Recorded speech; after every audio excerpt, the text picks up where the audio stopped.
A minha cicatriz pra mim é uma vitória, né? E através dessa cicatriz eu tenho uma história muito grande pra contar.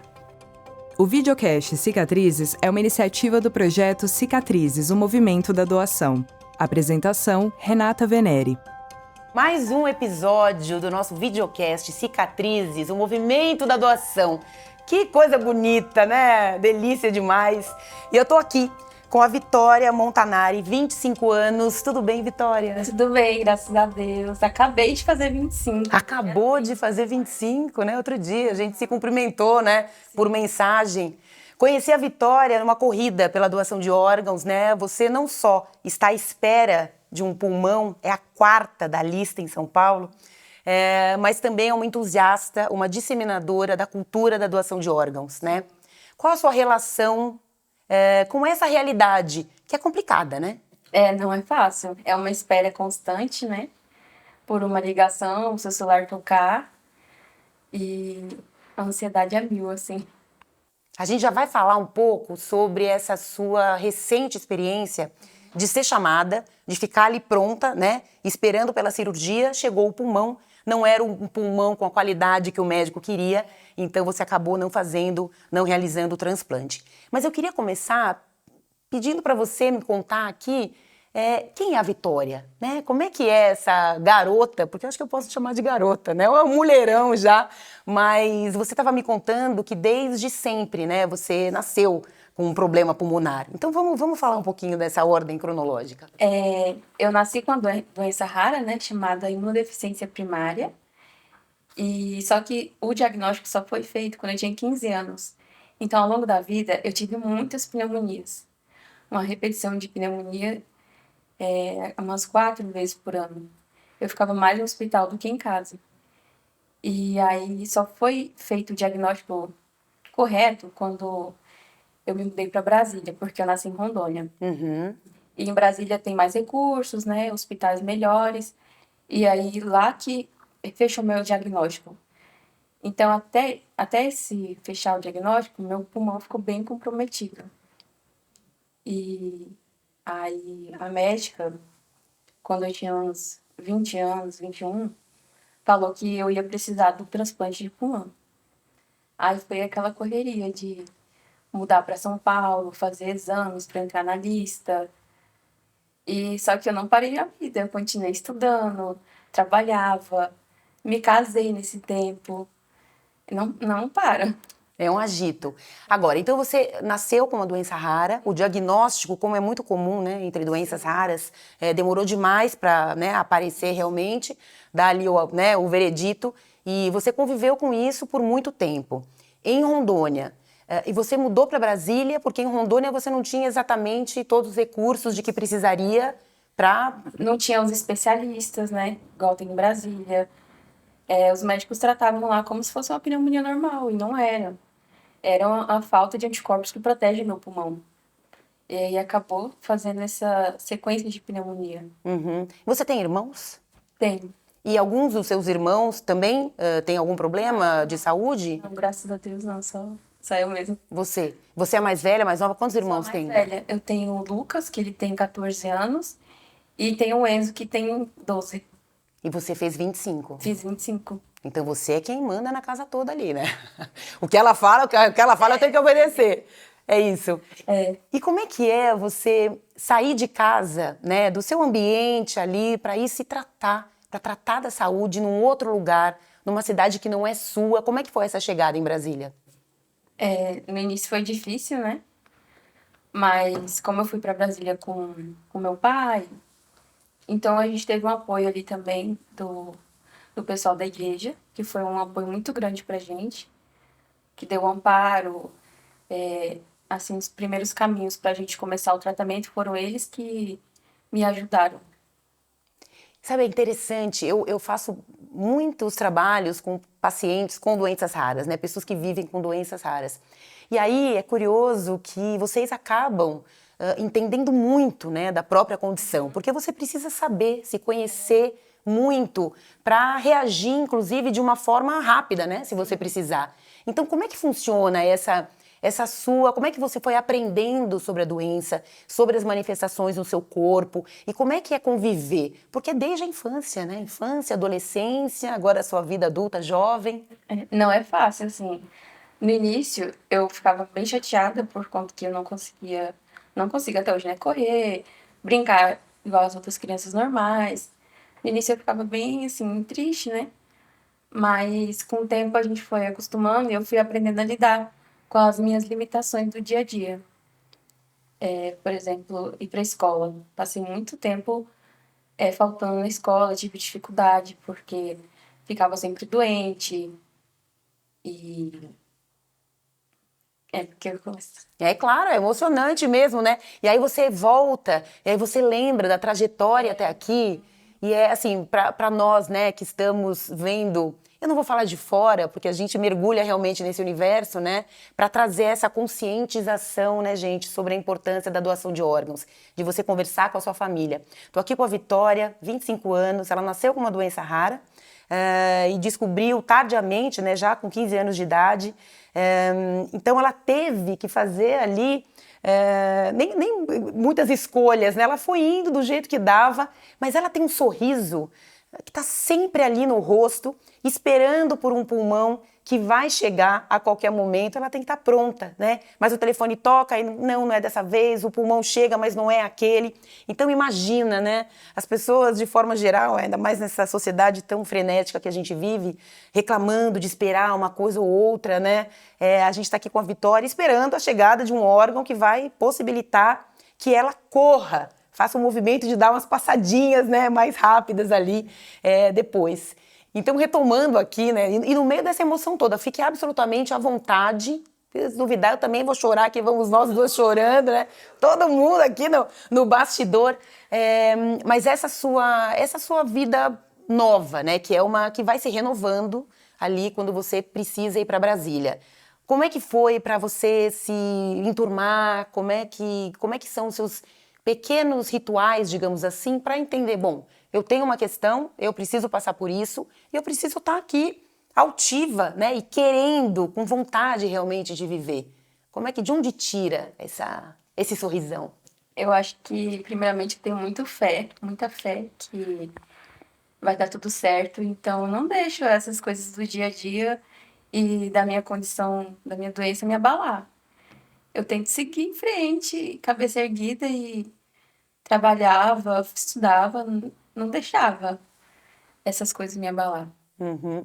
E como é que é o entorno, assim, as pessoas que não convivem, né? Porque, na verdade, as pessoas não se preocupam ou nem percebem que existem tantas pessoas e tão diferentes, né, entre si, ali do seu, né, ali, logo ali do seu ladinho. Como é que foi para você criar uma rede, começar a conversar com pessoas novas, isso pensando desde a sua infância, com as suas limitações e outras crianças correndo e falando por que ela não corre, por que ela não faz isso e tal, até depois quando você mudou de cidade e estabeleceu também uma outra relação com as pessoas? No início, quando eu era pequena, eu ficava mais isolada, né? E daí, quando eu mudei para Brasília, lá também tem uma comunidade muito grande de pessoas com doenças raras. E lá foi um grupo, assim, onde eu me encontrei. A gente trocava ideias, vivências, e foi o lugar que mais me acolheu em Brasília. Vocês tinham assim, um lugar que vocês frequentavam, um espaço físico? Tem um espaço físico e tem um grupo de WhatsApp. É bem legal. E aí cada um com a sua particularidade ali, com sintomas e questões? A maioria tem esse mesmo problema que eu, da imunodeficiência primária. E outras pessoas também na fila de espera por um transplante? Não, lá eles não estão na fila de espera, mas eles têm essa condição. Mas no caso deles não estão tão agravados para entrar na fila do transplante.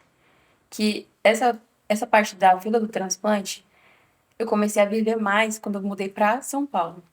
Lá em Brasília eu ainda não vivia tanto isso. E você mudou para São Paulo em que ano? Em 2024, outubro de 2024. Já tem 1 ano e meio, né, que eu tô aqui, mais ou menos. Mas que eu entrei na fila do transplante foi dia 26 de dezembro de 2024. Um presente de Natal. Foi um presente de Natal. Foi o que eu falei mesmo no dia. E os seus irmãos, né? E como é ali a relação de vocês todos em casa?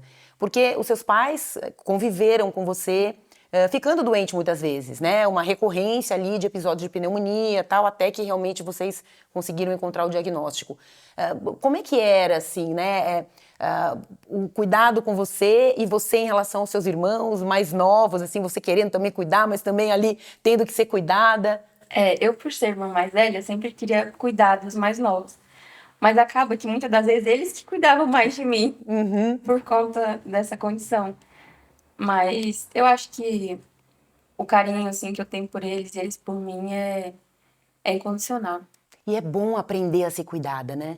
Porque muitas vezes a gente nem sabe, né? E essa sua condição de irmã mais velha, né? Puxa vida, eu tô aqui, quero cuidar deles, né? Mas deixa eles cuidarem de mim. Você foi aprendendo isso. Fui lidando também, como, tipo assim, dividir o serviço da casa, né? Vamos supor. Aí minha irmã ficava encarregada de fazer a parte mais pesada. Eu queria estar encarregada dessa parte, mas como eu não conseguia, ela falava, não, ela tomava frente e entrava no meio e fazia. E eu ficava com as coisas mais leves. Não, pera, então você tem uma irmã e 2 irmãos. Essa minha irmã é de consideração. Ok. Mas ela mora com você. Aham. Certo. Irmã é irmã, gente. Família é família, né? Doar órgãos é uma questão de empatia, né? De desejo, de vontade. É quando a gente realmente entende que o mundo é coletivo, né? E que não importa se a Vitória é da minha família, né? De sangue ou não. O que importa é que ela tá aí, ávida pela vida, né? Querendo viver à espera do pulmão. E a gente aqui, claro, contando essa história, dividindo e pedindo para você falar com a sua família, né? Que quando a gente não estiver mais aqui, né, Vitória? Se os meus órgãos, tecidos, enfim, estiverem conservados, servindo, que sirva para a continuidade da vida de alguém, como, por exemplo, da Vitória, né? Sorridente. É uma chance da gente continuar vivendo, né? Sim, que a família fala, é muito importante pra gente que tá na fila do transplante de pulmão.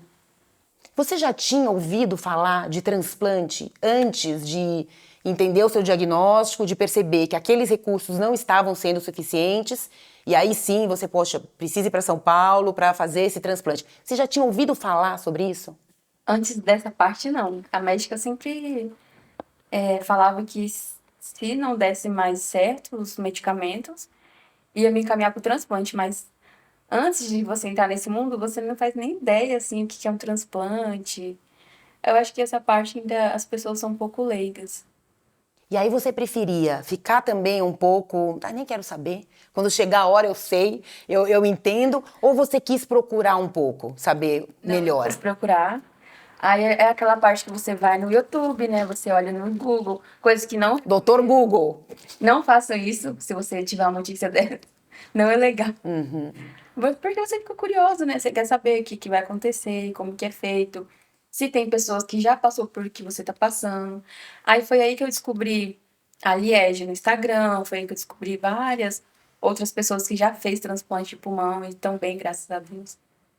Pausa. Liege Galtério, maravilhosa, bailarina, professora de educação física, bicampeã dos Jogos Mundiais para transplantados, dos 100 metros, 200 metros. Ela é uma explosão realmente de vigor, de vida. Uma das protagonistas, uma das 10 protagonistas do Projeto Cicatrizes, do movimento da doação, e uma mulher incansável no convite para que as pessoas tenham vida mesmo, né? E que se disponibilizem para outras. Então você conheceu a Liege já faz um tempinho. Através do Instagram. Aí eu fui entendendo mais que, assim, que minha vida não ia acabar ali não era o final. Assim como a Liege conseguiu fazer o transplante de pulmão, eu também ia conseguir, né? Aí comecei a pesquisar mais, ficar de olho nas postagens dela e via que tinha vida ainda, que não estava tudo perdido. Aí acho que a nossa fé assim aumenta, sabe? Uma esperança a mais de ver outras pessoas passando por aquilo que você passa também. Vitória, a gente está aqui falando de fake news, de desinformação, e o Projeto Cicatrizes, ele nasce de uma inquietação, na verdade, sobre como assim, né? Pessoas transplantadas, elas estão esperando e depois que elas recebem os órgãos, elas vivem normalmente. Eu comecei a conviver com pessoas transplantadas, praticantes de esporte, né? Atletas e tal. Nossa, tem muita vida. Mas não é isso que eu vejo na televisão. Eu queria saber de você. Você se vê representada? Você, quando as pessoas falam sobre transplante, elas falam de você nas redes sociais, a gente tem tanto conteúdo, tanta gente consumindo tanta coisa. Você percebe essa preocupação, esse interesse? Peraí, vamos falar do que realmente acontece? Eu, Vitória, sou representada? Eu acredito que não me sinto, assim, representada. Muito conteúdo, assim, supérfluo na internet, né? E algo que poderia ser tão importante para a sociedade, tão abordado, eu acho que ainda não é muito falado sobre a doação de órgãos. E eu gostaria de ser mais representada, com certeza. Que tipo de reportagem, né? Ou seja na televisão, ouvindo no rádio, ou lendo, você já viu? Quando você fala em transplante, quando você pensa em transplante, é muito mais ligado ao hospital, à questão, puxa, morreu alguém, do que a vida. Você tem essa impressão? Sim, tem, com certeza. Eu acho que a única vez que eu me senti assim representada foi através daquele filme A Cinco Passos de Você, Hum. que fala da história da menina que tá guardando transplante de pulmão, mas só que, assim, é um caso em 1 milhão, porque você quase não vê isso. A maioria é notícia triste, notícia, essas fake news que a gente tinha falado dos órgãos que priorizaram alguém, e eu acabo não me sentindo representada, com certeza não. Porque para se sentir representada, o que precisariam estar mostrando ali num filme, numa reportagem, numa matéria de uma revista, um jornal? Eu acho que o nosso dia a dia, né? A nossa luta diária pela doação de órgãos, a gente seria muito bem representado. Gravasse uma rotina da gente, os cuidados, o tratamento, a nossa rotina de exercício físico. Eu acho que a gente seria bem representado dessa forma. Falar de vida. Falar que a vida está acontecendo. Uhum. E não só na notícia triste, igual a gente vê, né?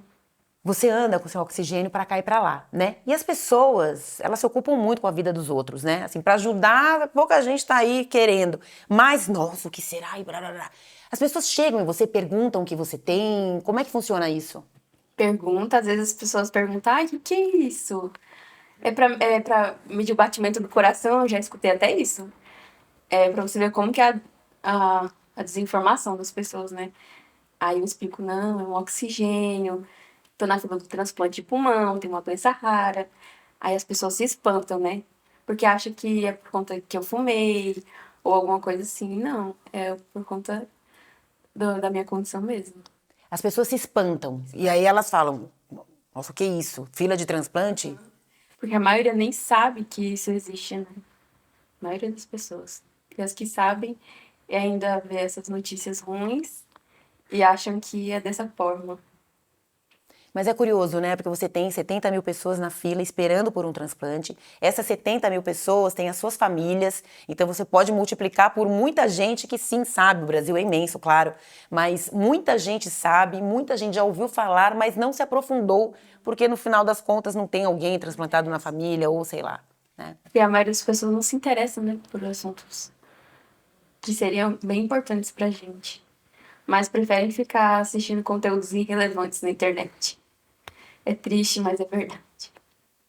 Existe uma palavra, né, Vitória, empatia, que as pessoas adoram usar nas redes sociais, mas elas não fazem a menor ideia do que significa na prática, no dia a dia, né?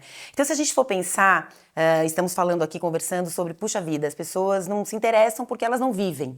Então, se elas não tiverem alguém na família, né, com algum problema, que vai levá-la até uma fila de transplante, ela não vai se preocupar com aquilo. Mas se a gente não consegue pegar pela empatia, porque realmente a gente vive num mundo muito individualista, né, olhando o próprio umbigo, olha para o seu entorno ali dentro de casa e olhe lá, né?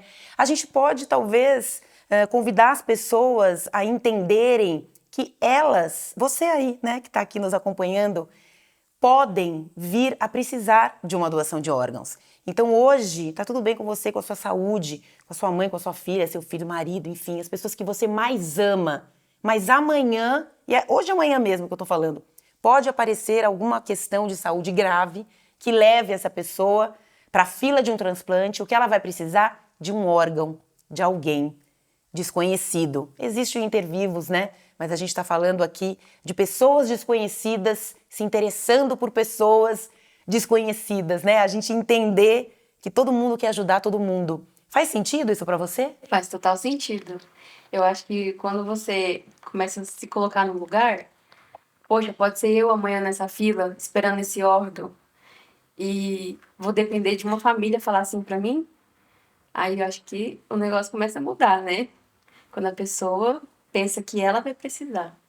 Agora, como é que a gente faz para a pessoa pensar que vai precisar agora mesmo, aqui, neste momento que a gente está aqui falando? Como é que faz? Eu acho que ninguém sabe o dia de amanhã, né? Ninguém sabe se você vai acordar bem, se você vai estar saudável amanhã. Então, eu acho super importante que você fale sobre a doação de órgãos, diga sim, porque pode ser você amanhã precisando de um órgão, de um pulmão ou qualquer outro órgão.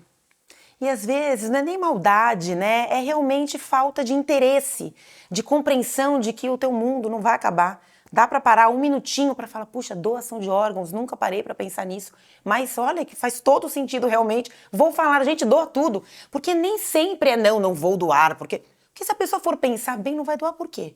Qual seria o motivo, né? Existem algumas questões religiosas ou, né, de compreensão ali, mas é muito pouco, né? Pelo que todos os médicos, enfim, pessoas que trabalham com isso explicam. É uma desinformação, é um desinteresse, é uma falta de planejamento do seu tempo, de que você vai parar um minutinho e vai pensar nisso e vai conversar com a sua família hoje. Nossa, né, presenciei aqui, senti esse movimento todo, né, Cicatrizes, o movimento da doação e tanta gente fazendo esses movimentos acontecerem, tanta gente envolvida nisso, mas precisamos que todos, né, sejam doadores de órgãos e falem sobre isso, né, em casa. Com certeza.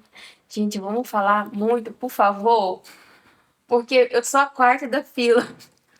Eu tô ansiosa pro meu pulmão chegar logo, então quanto mais a gente falar sobre, vai adiantando aqui do meu lado também, viu? Bom, ajuda aí, me ajuda a me ajudar, né? Me ajuda a me ajudar.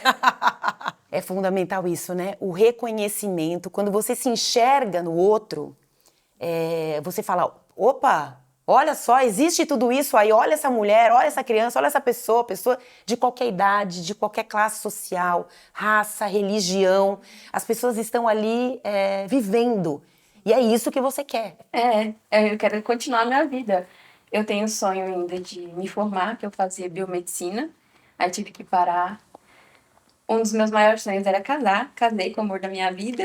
A gente vai falar disso, né? Momento fofoca aqui, celebridades, vamos falar. E eu quero continuar trabalhando, realizar meus sonhos. Isso só vai ser possível se tiver uma doação de órgãos para mim. Então, eu acho muito importante a gente falar sobre essa causa da doação de órgãos. Quais são seus sonhos? Quais são os sonhos que você já realizou? Casar, por exemplo? Era meu sonho conhecer a Disney, eu fui. E tocar um instrumento também, toco um instrumento. O que você toca? Eu toco piano. Uhum. E viajar, assim, a gente viajou bastante ali no Nordeste, as praias maravilhosas.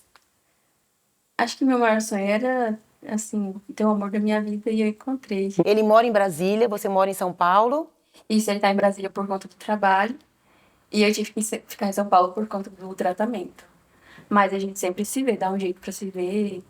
Ele vem, às vezes eu vou, mas mais ele vem, né? Rapidinho, como é que vocês se conheceram mesmo? Gente, ele é dentista. Aí tava lá, eu, dentista. Falei, que lindo! Me apaixonei. E assim, foi numa fase tão difícil da minha vida, que foi quando eu descobri que ia ter que vir pra São Paulo, fazer o transplante. E ele foi uma pessoa que me ajudou tanto, deu tanto apoio. E falava, não, vai ficar tudo bem, eu tô com você. Aí não tem como não se apaixonar, né? A gente acaba se apaixonando pela pessoa. E não era o momento que você tá procurando alguém, mas acontece. Uhum. São esses encontros aí, né? Que o universo, enfim, promove pra gente. Que encontro lindo. E aí, como é que funciona essa vida de vocês à distância, né? Vocês se falam sempre, ele tá sempre com você, eu sempre vejo as postagens e tal, e super...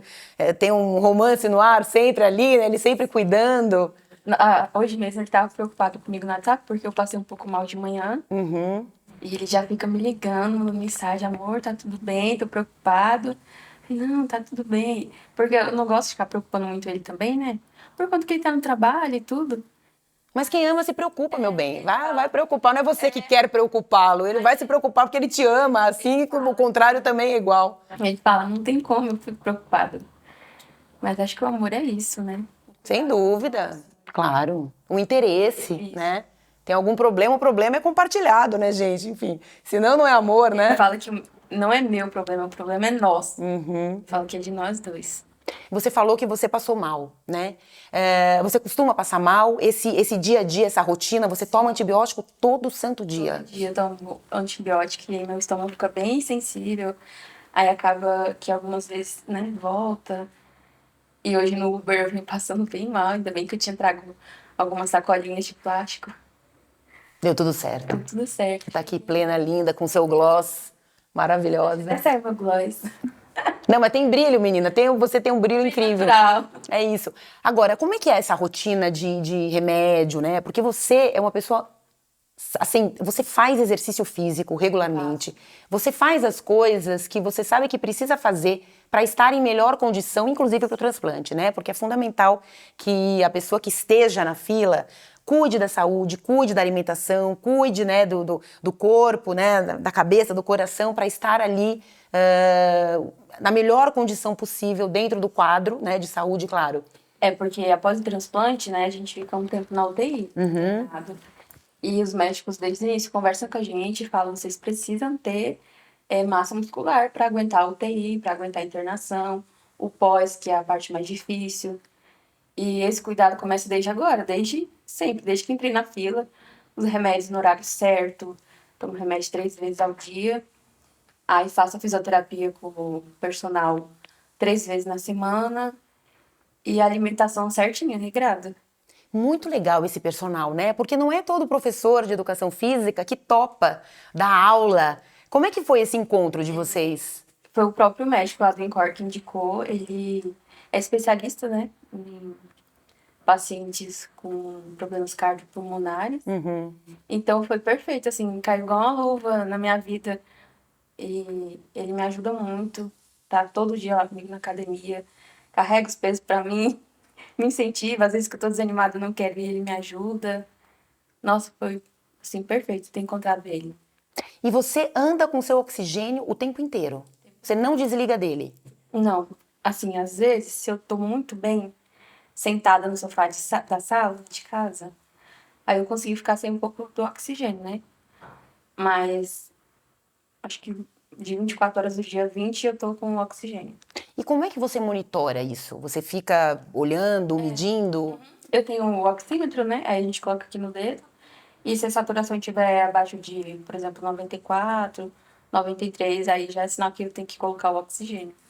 E aí você tem um contato com uma equipe médica, enfim, para alertá-lo sobre qualquer questão de saúde que vem ali. Puxa, olha, senti tal coisa, não me senti bem aqui, comi alguma coisa, não estou me sentindo bem, enfim. Como é que é essa monitoração, esse monitoramento das pessoas do seu entorno, de profissionais da saúde? Ah, é uma equipe muito grande que a gente tem contato, tanto lá do hospital quanto lá do posto de saúde perto de casa, né? Eles fazem até visita lá em casa, a médica vai lá com a enfermeira. E é um apoio muito grande. Se eu, por exemplo, hoje estou passando mal, vou lá mais tarde no hospital e eles me atendem, cuidam certinho. Quer dizer, você sentiu uma indisposição ali, vomitou, não estava muito legal. Isso é um alerta e você sempre vai, você não deixa passar. Ah, não, me senti melhor, vou deixar por isso mesmo. Você volta. Volto porque a gente tem que estar 100%, porque se o pulmão chegar, eu tenho que estar bem. Se eu estiver passando mal, vomitando, por exemplo, com gripe, não posso. Tem que estar bem. Aí qualquer sinal de alerta, a gente tem que correr para o hospital. E você estava contando aqui, né, antes da gente começar a gravar, que você teve um episódio recente da chegada, né, de um pulmão, do seu pulmão. Você está na fila e você recebe uma ligação. Conta pra gente como é que foi isso. Eu te mandei mensagem, um monte de coraçãozinho, enfim, depois, enfim, eu fiquei também super emocionada. Então, eu tava... Não, na noite anterior, eu já não tava conseguindo dormir direito. Parece que eu tava sentindo que alguma coisa ia acontecer. Aí quando foi de manhã, 8 horas da manhã, aquele horário de pico, assim, de São Paulo, o hospital liga. Vitória, tudo bem? Você tá em São Paulo? Então, é porque tem uma possível órgão pra você. Aí o coração vai a mil, né? A médica te liga falando isso. Aí, assim, você tá 1 ano e meio esperando essa ligação. E ela chega, aí você quer chorar, você quer, né? Mas tem que manter a calma. Aí pega o Uber, chega no hospital 9 horas da manhã e fazendo exame de sangue, exame de imagem, raio-x, um monte de exame. Fiquei até às 3 horas da tarde de jejum fazendo exame. E aí, quando o pulmão chegou, eram as 3 e pouco, o médico passou lá no quarto e disse que o pulmão não estava bom. Infelizmente, não estava bom para a cirurgia. Mas eu continuo aguardando normalmente na fila, ainda sou a quarta. Uhum. Bom, e aí tem esse momento, né, em que o médico chega e fala, Vitória, não foi dessa vez, infelizmente o pulmão chegou, mas não é o pulmão que a gente quer para você, a gente quer um pulmão no melhor estado, né? Então todo esse processo é muito importante, né, que a gente conheça também, que a gente saiba, porque falam, ai gente, cadê, mas por quê, como assim não estava? Não estava, porque você, né, tira de uma pessoa que morreu, e ele precisa passar por um monte de questões técnicas ali, avaliações técnicas. Então, é muito importante que a gente não fale sem saber, né? Você não vira uma questão, ai não, comprou o pulmão, não sei o quê, né? Então, é tudo muito organizado. E esse exemplo aqui, né? Existe um pulmão, ele não está em bom estado, então a gente não vai colocar este pulmão nesta mulher sorridente aqui, cheia de vida, né? Bom, e aí como é que você faz para volta para casa, sem um pulmão novo, como é que é isso? No início você fica um pouco triste, né, com a notícia que não dá certo, mas depois a gente entende o porquê das coisas e vai vivendo, conversa com a família, amigo, aí vai todo mundo te acalmando. Porque quando te liga, você começa a ligar pra todo mundo, né? Falando que o pulmão chegou e vai despedindo da família, vai falando eu te amo pra todo mundo, porque não sabe, você não sabe quando você vai ver a pessoa de novo, né? E depois, quando toda essa emoção passa, vai caindo assim, parece que um balde de água fria, assim, vai acalmando. É uma adrenalina imensa, né? Você tem um pico ali de euforia. Eu não sei, assim, explicar em palavras a sensação. Eu acho que só quem passa por isso entende. Você viver esperando uma ligação, você finalmente recebe a ligação, mas não dá certo. É uma adrenalina muito grande. E essa história de você começa a ligar para todo mundo, né? Começa a se despedir, começa a agradecer, né? Olha, enfim. Desculpa aí se eu fiz alguma coisa, te magoei, amiga, te amo. A gente se vê quando eu sair da cirurgia daqui uns 15 dias. É essa a sensação. Você tem uma lista de pessoas para quem você liga nesses momentos, assim? É o grupo da família no WhatsApp. Eu já ligo direto no grupo. Oi, pessoal, fui chamada. Gente, você liga no grupo e todo mundo vai entrando? É por vídeo? Como é que acontece É, isso? desse jeito. A videochamada no grupo da família. E quantos cabem, gente, numa videochamada? Não sei. Cabe um monte de gente, vão entrando e vão todo mundo celebrando, chorando. Como é que é esse? Aí depois desliga. Aí o outro começa a mandar mensagem, vou respondendo, mas ali é tão corrido, é tanto exame na hora que te chamam, que você acaba também não conseguindo dar atenção assim, específica para um ou outro, sabe? É bem corrido. Você elege alguém e fala, olha, cuida aí, fala que tá tudo certo, enfim. Minha mãe fala, mãe, cuida aí, resolve, vai respondendo o pessoal aí no WhatsApp. Te ouvindo, né, você é muito madura, né, para sua idade. Você é uma mulher, uma jovem mulher com muitas responsabilidades, né? E com uma resiliência, claro, que é inerente e comum a quem vive na sua frequência, porque você tá aí, muito cheia de vida, muito mais cheia de vida de muita gente que eu conheço que tem muita saúde, né? Saúde, essa saúde fisiológica, né? Mas realmente um desejo, uma vontade, uma gana, né, de viver. Além da sua fé, o que mais você faz no seu dia a dia? Como é acordar para você? Você acorda, abre o olho, você tem assim um passo a passo ou cada dia é um dia diferente para você? Então, cada dia é um dia diferente, mas eu tento manter uma rotina, né? Eu acordo, aí vou no banheiro, me arrumo, tomo meu banho, aí eu faço minha leitura do dia, tomo um café e fico aguardando a ligação todos os dias. Mas eu montei minha rotina de academia, treino, tudo, remédio. E eu acho que quando você também tem uma rotina, te ocupa mais a mente, faz você ficar mais focada, né? Mais tranquila. A ansiedade vai ficando mais tranquila. Você falou que você começou a estudar. É, Começou a fazer faculdade, comecei, tava fazendo biomedicina certo? lá em Brasília. Uhum. E aí você parou Aí tive que parar no último semestre. no último semestre. E aí a sua vida em São Paulo é realmente cuidar da sua rotina, cuidar da sua saúde, estar pronta. É porque eu não dou conta de trabalhar, né? Uhum. Já trabalhei antes, mas não consigo mais. E aí tive que parar. E como a gente não pode ficar saindo muito, tendo contato com muitas pessoas, lugar fechado, porque eu não posso pegar gripe, eu não posso pegar nenhum vírus, porque se o pulmão chegar, eu não posso estar doente.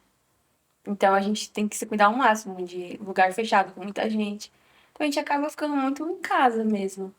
Uma rotina mais em casa. Você gosta de ler? Você gosta Ler. do que mais? Que mais você gosta de Ah, eu fazer? fico lendo, aí gravo uns vídeos pro Instagram. Uhum. A gente fica conversando, A fazendo. gente vai deixar aqui, ó, perfil da Vitória, lindinho, maravilhoso para você acompanhar. Fazendo receita com a minha mãe, ela tá me ensinando a cozinhar, Ah, é? os pão caseiro. Olha, que delícia. Você gosta de cozinhar? Gosto E você gosta de comer? também. Você tem fome? Muito não, mas por conta dos remédios, acho que acaba diminuindo a fome. Você falou, né, que você acorda, aí você vai, lava o rosto, toma banho e tal. Você se olha no espelho? Todo dia. Profundamente, assim? Porque às vezes a gente passa, né? Você se olha no espelho, o que que você vê? Ah, eu vejo uma pessoa que luta, assim, né, diariamente. Mas eu me olho, me acho bonita no espelho. Eu gosto do que eu vejo. Então, esse momento de manhã é quando você se encontra com você ali. Uau, mais um dia, tô aqui. Dia de fé, de pé, com fé que vai dar certo, disposta a fazer dar certo, né? Disposta a fazer dar certo. Isso muda tudo, né? Tem que estar disposto, porque se você se entregar à doença, se você ficar reclamando, deixando pra lá, não fazer o tratamento certinho, aí acaba que não dá muito certo as coisas. Essa positividade, né? Às vezes as pessoas falam, nossa, mas tá positiva por quê? Tá otimista por quê? Né? De onde vem essa... Gente, mas o otimismo, a positividade, eles mudam a vida da gente, você não acha? Eu acho que foi o que me deu mais esperança, foi ser mais pra cima, não ficar reclamando das coisas, ter cuidado até com o que a gente fala, porque palavra tem poder, né? Falar palavras boas, positivas.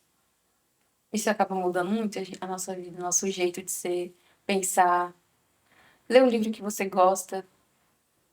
Se alguém perguntasse assim, é, quem é a Vitória? Como você gostaria que as pessoas soubessem quem é você, né? O que você acha que tem de mais importante para você compartilhar, dividir com as pessoas que te conhecem e que não te conhecem? A Vitória, pra mim, é uma mulher, né, menina, garota, assim, que está na vida do transplante de pulmão, luta pela causa da doação de órgãos. Após o transplante, vai ser atleta. Maravilhoso. Isso é muito legal, né? Então, um sonho é você fazer atividade física com mais vigor, ser atleta mesmo, correr. Isso, meu sonho é correr. Desde pequena, via os colegas correndo, brincando de pique-esconde, pular corda. Gente, eu nunca consegui pular corda. Meu sonho é pular corda. E após o transplante, eu sei que eu vou conseguir dar continuidade aos meus sonhos. Que já estão aí, né, acontecendo, porque você carrega o seu oxigênio para lá e para cá, você frequenta muito parque, né, você está sempre também em contato com a natureza, esse contato com a natureza é importante, você chegou aqui e você falou, nossa, que legal esse verde, né, isso é importante, né. A gente não vê muito verde, né, eu gosto de ir no parque, que tem lá perto de casa, Ibirapuera, eu vou na academia, faço meu exercício, tento manter, assim, uma rotina ativa. pra gente não ficar muito parado em casa também. Vaidade, né? Você é uma pessoa, você se acha, considera uma pessoa vaidosa? Ah, não muito. Assim, eu gosto de cuidar do cabelo, né? Um glossinho. Hoje me produzir meu cabelo pra mim. Eu não consegui passar a maquiagem por conta que eu tava passando mal. Uhum, Mas minha mãe arrumou meu cabelo. Eu escolhi a roupa a dedo. uhum. Mostra, é um pulmão, Olha que lindo. né? É lindo. É o pulmão. Tá todo florido. Lindo. Essa eu ganhei da minha sogra. Bem bonita, eu gosto. Demais. Nossa, é muito bom falar, te ouvir. É muito bom poder compartilhar, né, uma história tão tocante, tão inspiradora. De verdade, de verdade. Coisa boa que foi te ver lá, né? Você lá, o povo correndo, você ali. Eu, né, a gente se conheceu. Como eu não podia correr, né? Eu falei, não, mas eu tenho que ir pra apoiar a causa da doação de órgãos, né? Vai ter um monte de gente lá transplantada, quero conhecer as pessoas. E foi onde a gente se conheceu. Isso. Parece que estava escrito, né, pra gente se conhecer aquele É dia. verdade, é verdade. E aí a gente se fala, a gente se comunica, né? Estamos sempre na torcida, todo mundo aqui do Projeto Cicatrizes. É um projeto que realmente nos toca demais, porque é isso, né? É uma transformação social e é todo mundo cuidando de todo mundo como tem que ser, né? Não importa se é meu filho, se não é, se é um parente, né, de sangue ou não, é todo mundo cuidando de todo mundo. Eu acho que você só vai pensar mais assim na causa da doação de órgãos, parece que quando você tá precisando. Mas não deixa você precisar para participar desse movimento da doação de órgãos, porque amanhã pode ser você, ou um parente, um filho, e você vai querer que ele continue a vida dele, você vai querer que ele faça o transplante e se cuide, e fique bem. Então, eu acho muito importante você divulgar a doação de órgãos, dizer sim, porque uma vida ela pode salvar até 11, né? Até 11 vidas, uma doação de órgãos. É muito Órgãos, tecidos, né? Contando tudo que é possível doar, né? Sim, é muito importante. E é tanta gente que tá na fila esperando, tanta gente. E se todo mundo, assim, fosse falando assim, eu acho que andaria bem mais rápido a fila. É, porque você tem alguns gargalos, mas o gargalo que a gente pode colocar a mão é justamente esse, da doação, né? O Brasil, ele poderia doar 4 vezes mais do que doa. Esse é o número da associação. Você postou ontem. Exato, exatamente. Então, realmente, é uma conscientização, né? É um movimento coletivo mesmo. E a gente não sabe o que vai acontecer. Então, né, olha que coisa bonita que é você participar da vida de alguém. Se a tua não está mais aqui, né? Ninguém vai matar ninguém para ficar com seus órgãos, né, gente? E a pessoa já não tá mais aqui. Claro. Aí você vai levar pra debaixo da terra uma coisa tão valiosa que pode continuar a vida de outras pessoas, né?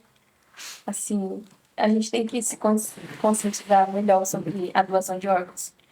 Eu acho que é um tema que precisa ser bastante explorado ainda. E me ocorre uma outra questão aqui, você falando, o tempo para uma pessoa na fila de espera funciona diferente, né? O que é o tempo para você? Ah, o tempo hoje em dia pra mim assim, eu não sei muito se é segunda ou terça ou quarta. Porque como eu basicamente estou vivendo pro transplante, pra mim todo dia é uma espera. Então às vezes eu até me perco, hoje é que dia? Ah, não sei, não importa hoje é que dia. O transplante, só tô esperando o transplante ligar. Basicamente assim o meu tempo hoje em dia. Tempo para você é a espera pelo transplante. Isso. Hoje em dia, sim. Mas já foi de trabalhar, de estudar, de fazer outras coisas. Hoje em dia, priorizada a minha saúde, 100%. Você faz um diário, por exemplo? Diário ainda não, mas como eu comecei a postar mais no Instagram, tô tentando, tipo, fazer um diário no Instagram sobre cada passo, assim, que a gente vai alcançando. E você tem, os seus sonhos são de curto prazo, porque são os que você consegue promover agora, estando aqui, nessa sua noção de tempo, certo? Sim. Agora meu sonho, eu já realizei a maioria, né? E agora é só depois do transplante. Mas continua sonhando aí. Correr, fazer natação. Nossa, ser atleta, assim, basicamente. Participar das Olimpíadas, dos transplantados. É outros sonhos. Aí vai ser novos sonhos, né? É bom sonhar, né? É necessário, gente, é bom, é importante. É fundamental. E a maternidade também foi uma questão para você, mas não é mais, né? Outro dia eu te vi falando sobre isso. Quando eu soube que eu não poderia ter filhos, né? Eu fiquei muito triste. A médica conversou comigo, porque era um sonho meu ser mãe. Acho que é o sonho de muita gente, né? Ter filhos, continuar a família. Mas a gente vai lidando com isso, a gente vai entendendo, priorizar minha saúde em primeiro lugar. Ter um filho para mim seria muito arriscado, seria uma gravidez de risco. E após transplante também não tem como. Então eu já, assim, lidei com isso. Hoje em dia não é uma coisa mais que me deixa triste. Hoje em dia eu falo tranquilo. Mas antes eu vi um bebê na rua e eu começava a chorar. Mas tem vários bebês, né? A convivência pode se dar de várias maneiras, né? Então, eu adoro ser tia, né? Eu sou tia. Uhum. Eu pego as minhas vizinhas e fico brincando que a gente é mamãe e filhinha. Uhum. Interto elas, a gente fica brincando. E eu falo que eu sou tia delas, mesmo assim, não sendo de sangue. É um amor que a gente tem, né, pelas crianças. E mais pra frente também tem a adoção, né? A gente pode falar de adoção mais pra frente. Tem muito tempo ainda, né? Ela tem 25 anos. Muito tempo, exatamente. E é interessante você se definir, né, como uma jovem menina, mulher, enfim. Acho que você foi atravessando coisas sem vivenciar muito da particularidade daquela fase, né? Porque acho que a responsabilidade pra mim chegou muito cedo. Claro. Com essa doença minha, chegou muito cedo a responsabilidade. Então eu sempre fui a aluna da sala mais séria, da sala de aula, né? Sempre fui mais séria. Nos ambientes dos amigos, eu era a pessoa mais séria, mais responsável. Sempre foi assim, desde nova. Vitória, você falou da história de ir lá buscar na internet, né, informações. E é uma temeridade, né? E todo mundo faz isso de vez em quando, mas é daí que surgem as notícias falsas, e aí, para depois você desmentir, dizer que não era bem assim. Como é que você faz para se informar? E o que você recomenda para as pessoas que também façam em relação à própria saúde, à saúde das pessoas? Então, hoje em dia, só me informo mesmo com o meu médico, na minha consulta, porque se você for pesquisar na internet, gente, é tanta notícia falsa, é tanta coisa ruim que você vai ver, que acaba te deixando desanimada. Então, só com o médico mesmo. Só com o médico presencial na consulta, o seu médico que cuida de você. As pessoas, quando te veem, né, falam, o que você tem e tal, tá esperando lá na fila do transplante. Ai, como é que é? A fila é séria, o sistema é sério. O que você ouve em relação a isso? Eu já escutei, você não tem medo?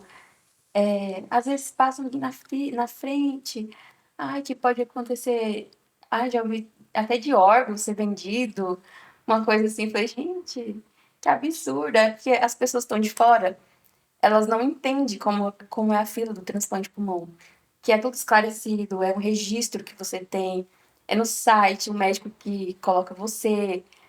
E é uma coisa tão segura, assim, tão certinha, que é tanto fake news que tem por aí sobre isso, que acaba até desestimulando a doação de órgãos de outras pessoas. As pessoas até deixam de doar muitas vezes, eu acho, eu creio, né? Por conta da falta de informação e de fake news. De para onde vai o órgão, Isso, de se é falar sério. isso. E o Sistema Nacional de Transplante Brasileiro é referência no mundo. É muito sério, é muito organizado e, inclusive, é tão complexo que se não for organizado, não tinha esse sucesso todo, né? E a gente está aqui justamente levantando essa questão de por que a gente tem um potencial 4 vezes maior de doação e a gente não doa, né? Existem outros gargalos aí, mas a não doação é algo que a gente, como sociedade civil, pode colocar a mão. E é isso que a gente está fazendo aqui, né? É fundamental te ouvir, saber como é que é a sua relação diária com isso, né? A gente, para você ver, a gente tem até um registro, é o RGCT. É o registro do paciente que está na lista do transplante. É tipo uma identidade nossa. Para você ver sua posição, você coloca seu registro no site, você vê. Assim, não tem, de ficar passando na frente, não, não tem isso. É porque a gente escuta muito, né, as pessoas falando, mas não tem nada disso. E tem todo o encaixe, né? Os médicos já nos explicaram muito isso aqui, né? Existe um tamanho, existe o tamanho do tórax, existe o tamanho, né? No caso do coração, por exemplo, né? Mas falando do pulmão. Quando eu entrei na fila, a médica mediu meu tórax para saber qual que seria perfeito encaixado em mim. Aí o painel imunológico também tem que dar certo com o do doador. Então não tem isso de, ai, que foi vendido o órgão, que... Não tem. Passou na frente, comprou o órgão, o rico faz transplante, a pessoa que não tem dinheiro não faz, né? É porque é muita desinformação mesmo, é muita desinformação. Você se sente segura. Me sinto. Me sinto porque eu sei como que funciona, eu tô por dentro. Eu conheço várias pessoas que fizeram transplante, tão bem. Então, pra mim, tô tranquila. E para essa sociedade, eu sempre traço alguns paralelos, né? Porque é inevitável, né? A gente convivendo com pessoas raras, em todos os sentidos, como você, é um aprendizado, é muito didático, né? A gente vive num mundo que corre, né? Frenético, por metas, por dinheiro, por acumular coisas. E você tá aqui falando que o tempo para você neste momento, é a espera por um transplante, que você nem sabe, às vezes, se é segunda, terça ou quarta, que você... É desacelerada, né? Hoje em dia, meu tempo é esperar o transplante. A gente não importa mais pra dinheiro, a gente não liga muito com roupa, sapato, coisas de marcas. Nunca liguei, na verdade. Mas quando você entende que você tem uma condição rara e você começa a dar mais valor pro seu corpo, porque você vê tantas pessoas fazendo cirurgias, às vezes, que nem precisam, e você vai passar por uma cirurgia tão grande, você começa a dar valor pro seu corpo, ver o que realmente importa, se é estética, se é saúde. E hoje em dia eu valorizo muito isso, minha saúde. O corpo como a nossa permanência, a existência aqui nessa breve passagem que a gente faz, né? Eu acho que priorizar sempre a saúde. Essa parte da estética mais invasiva, né? Uma coisa tão superficial, a gente vai partir daqui e vai ficar tudo aí. Não sei, eu acho que as pessoas estão muito superficiais hoje em dia. Estão. Você tem uma cicatriz, né? Você falou de pequenininha. Ela pega aqui no meu lado esquerdo, desde aqui embaixo do seio até mais ou menos no meio das costas, que foi retirado metade do pulmão esquerdo quando eu tinha 2 anos de idade. Aí ele regenerou, cresceu, né? Mas ele é todo comprometido, os dois. Então isso já era em função da doença rara que você ainda não tinha o diagnóstico e eles fizeram ali algo pontual. Deu uma pneumonia, aí parece que começou a necrosar. Eu não sei explicar muito bem, porque era muito pequena. Uhum. E aí teve que tirar essa parte do pulmão, porque senão podia contaminar o restante. Você está aqui acompanhada da sua mãe, né? Sim. E eu fico imaginando a vida da mãe, conheço muitas, né, também que acabam vivendo essa rotina todo santo dia, né? Porque pode estar do ladinho ou longe, enfim, está sempre perto, está sempre, né, vivenciando tudo aquilo. Como é que são os seus encontros? A sua mãe está aqui agora, mas a sua mãe mora em Rondônia, né? Como é que é cada uma aí na... Antes quem tava aqui comigo era a minha sogra, né? Aí a gente fica revezando. Às vezes minha mãe tá, às vezes minha sogra, às vezes meu marido, às vezes alguma tia. A gente, assim, na família, a gente é bem unido. Então, cada hora um reveza um pouco. Aí agora é a vez da minha mãe. Uhum. E você acalma sua mãe? Você se vê em situações em que ela fica mais nervosa que você porque ela... E na maioria das vezes, eu que tenho que acalmar ela. Não só ela, como da outra vez quem tava comigo quando eu fui chamada pro transplante, era a minha sogra. E ela começou a querer chorar, desesperar. Eu falei, não, calma, tá tudo bem. Acaba que eu começo a acalmar as pessoas mesmo que estão ao meu redor. Porque eu já me conheço, já entendo, né? E às vezes as pessoas ficam meio desesperadas. Com medo, eu acho, né? Claro. A vida é movimento, né? E o movimento, ele não para, né? Obviamente. Então a gente tá falando, você tá falando aí, né? Ó, me ajuda, né? Sou a quarta da fila, dou aí o pulmão, né? Que quanto antes ele chegar, melhor vai ser pra mim. Quando você não estiver mais aqui, você é doadora? Com certeza. Eu sou doadora. Já conversei com a família. Doa tudo. Tudo que vocês puderem doar, gente. Até o cabelo, pele, as córneas, tudo. Porque eu não quero levar pra debaixo da terra uma coisa que pode ajudar tanto outras pessoas, né? Mudar a vida de outras pessoas. Na sua família isso já acontece, esse movimento? Todo mundo é doador? Já, todo mundo. Já conversei com todo mundo. Lá em casa, todo mundo é doador. E eu acho que foi depois que eu entrei nesse movimento que as pessoas lá de casa foi entrando também, foi entendendo melhor. Aquela pedrinha no lago, né? Vai, vai, vai. Você joga uma depois da outra, né, gente? O negócio vai se avolumando no infinito aí, sem fim. É tudo isso, gente. A Vitória é tudo isso que a gente tá aqui, não só vendo e ouvindo, mas sentindo. Um privilégio pra mim, Vitória. É, prazer é meu estar aqui com vocês. De verdade. Torcendo demais, torcendo, vibrando a cada novidade que você coloca lá, a cada compartilhamento que você faz sobre sentimento, sobre a vida, sobre a saúde e sobre o gosto de estar aqui, né? É muito bonito, é muito, muito inspirador. E eu quero voltar aqui com um pulmão novo, hein? Ah, mas que coisa linda! A gente tá aqui, ó, esperando você. Sim, em breve, muito em breve. Quarta da fila e a gente tá torcendo muito para que esse pulmão lindo, maravilhoso, perfeitinho, que caiba aí justamente para você, que teu corpo tá esperando, seu espírito, enfim, sua fé e todo mundo torcendo demais. Muito obrigada, muito obrigada. Eu que agradeço. Obrigada, Renata. Você é linda, uma energia maravilhosa, mulher. De verdade, de verdade. Privilégio. Estar aqui com vocês. E ter essa oportunidade de compartilhar minha história também. São as histórias, são as pessoas, gente. É isso que move o mundo, né? Calma aí. Tá vendo você, ó? Você já tem a prática de acalmar sua mãe. É isso.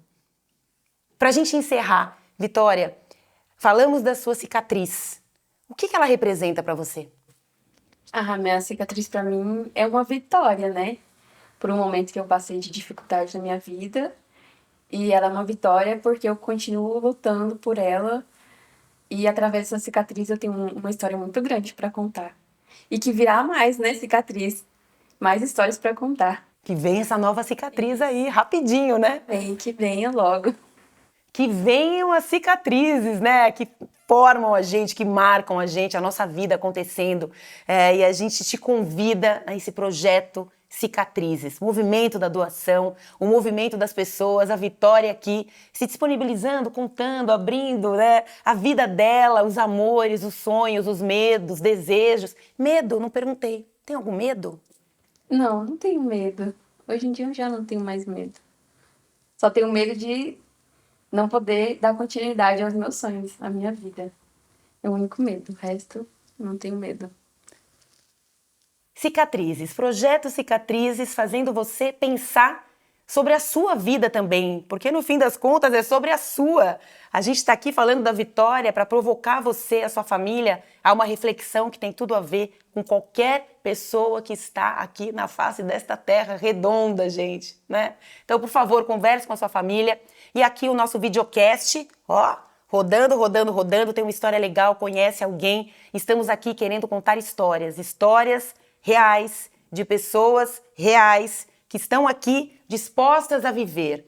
Quanta gente, né, se arrastando, fingindo que está vivendo, e essas aqui vivendo, esperando, né, e seguindo adiante, dando aula pra gente, aula de civilidade, de esperança, de amor, de empatia, de respeito.